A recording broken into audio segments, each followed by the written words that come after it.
সরকারি কারখানায় তাণ্ডব আর সেই তাণ্ডবে ধৃত দুই। মান্নাপাড়ায় সোনার গয়না তৈরির কারখানায় তাণ্ডব, কর্মীদের ব্যাপক মারধর, কারখানা ভাঙচুর এবং সেই ঘটনায় দুজনকে গ্রেফতার করা হয়েছে। সিসি ক্যামেরা ফুটেজে চিহ্নিত, তারপরেই গ্রেফতার। কারা এরা, কি কারণে এই তাণ্ডব চালিয়েছিল জানবো। সুবীর রয়েছে আমার সঙ্গে। সুবীর, দেখো, গতকাল বড়নগর মান্নাপাড়া এলাকাতে যেভাবে সোনার কারখানার মধ্যে ঢুকে এলাকার যারা যুবক তারা সেখানে ঢুকে কর্মচারীদের মারধর করে এবং ভাঙচুর চালায়, সেই ঘটনায় কিন্তু অভিযুক্তদের নামে বড়নগর থানায় অভিযোগ দায়ের করা হয় এবং দায়ের করার পর বড়নগর থানা পুলিশ কিন্তু তদন্ত নামে এবং তদন্ত নেমে আজকে এলাকারই দুই যুবক, একজনের নাম রাহুল দাস, আরেকজনের নাম হচ্ছে প্রণয় প্রামাণিক, এই দুজনকে কিন্তু বড়নগর থানা পুলিশ গ্রেপ্তার করেছে। আর বাদ বাকি আরো 4 জন তারা পলাতক রয়েছেন এবং এদেরকে আজকে বারাকপুর আদালতে পাঠিয়েছে বড়নগর থানার পুলিশ।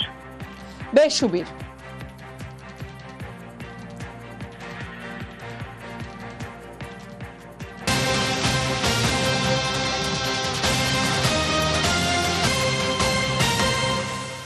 লঞ্চ করেছে আইফোন 17, আর সেই আইফোন কিনতে গিয়ে ধুন্ধুমার পরিস্থিতি। ছবিটা দেখাবো আপনাদের। হাতাহাতিতে জড়ালেন ক্রেতারা।